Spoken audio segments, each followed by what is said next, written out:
So good evening guys. आपको पता है कि टैक्स अथॉरिटीज ने ऑडिट करना स्टार्ट कर दिया सेक्शन 65 में, और ये एक नहीं 2 साल का डाटा मांग रहे हैं और बहुत सारी रिको मांगी जाती है। मैंने आपको मॉर्निंग में भी बताया, तो इसलिए आपको रिको करना, मेंटेन करना बहुत जरूरी है और ये काफ़ी टाइम कंज्यूमिंग भी है। फॉर एग्जाम्पल, अगर आपका कोई डाटा जीएसटी पोर्टल पर है या कोई ई वे बिल पर है या कोई ई इनवॉइसिंग पोर्टल पर है, तो आपको इन तीनों की रिको मेंटेन करके रखनी है। लाइक फॉर एग्जाम्पल, अगर आप आयरन जनरेट करते हो from iron portal, government portal, तो ये डाटा 24 आवर तक मेंटेन रहेगा, और अगर आपकी कोई गलती होती है तो आप 24 आवर तक कैंसिल कर सकते हो। उसके बाद आपको जीएसटी पोर्टल को ही फॉलो करना पड़ेगा। So it is very important कि आपको ये डाटा जो है लॉन्ग टर्म के लिए मेंटेन करना है, तो उसका सोल्यूशन मैं आपको बताऊंगा। और अगर गाइज आपके नंबर ऑफ ट्रांजेक्शन्स काफ़ी ज़्यादा होती हैं तो आपको आयरन जनरेट करना पड़ेगा in bulk.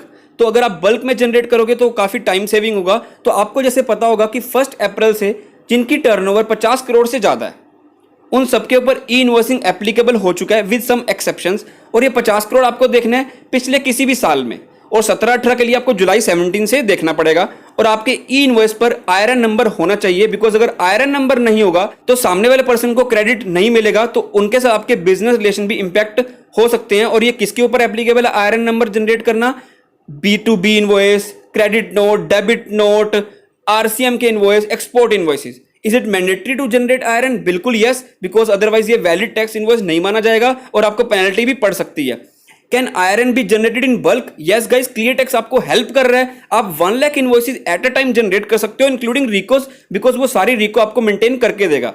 Can e invoices be amended और cancelled? Guys, e invoices once created can not be amended on the IRP. Even cancellation is possible only up to 24 hours post e-invoice generation. उसके बाद आपको कुछ rectification या modification करनी है तो आपको मैनुअली करनी पड़ेगी जीएसटी पोर्टल पर।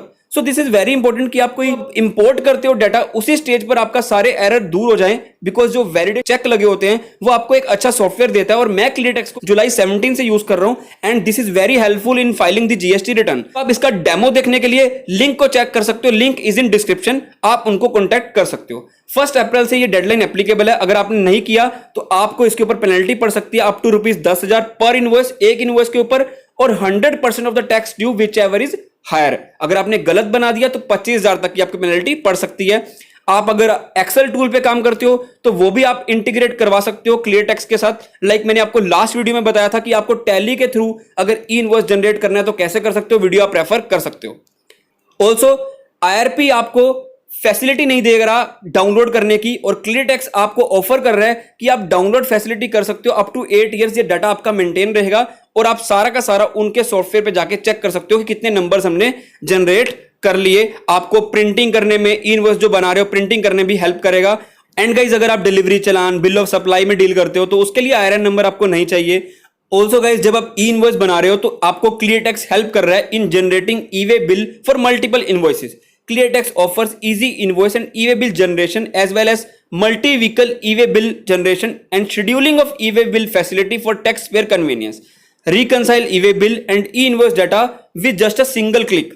तो आप डेमो के लिए लिंक पे क्लिक कर सकते हो, डिस्क्रिप्शन में दिया हुआ है। आपको पता है पार्ट ए पार्ट बी आपको फिल करना पड़ता है, तब जाके ई-वे बिल बनता है और आपकी रिको भी ये कर देगा सॉफ्टवेयर, तो आप चेक कर सकते हो because it provides 1 click reconciliation between the E invoices, e-way bill and GST return. तो गाइस, डेमो देखने के लिए आप लिंक्स पे चेक कर सकते हो, डिस्क्रिप्शन में दिए हुए हैं। कोई डाउट हो तो कमेंट बॉक्स से पूछ सकते हो, कोई सपोर्ट नहीं मिल रहा तो मुझे बता सकते हो, मैं आपकी बात आगे शेयर कर सकता हूं। तो कुछ भी अच्छा लगा तो लाइक करना और आगे शेयर करना। Thank you, bye.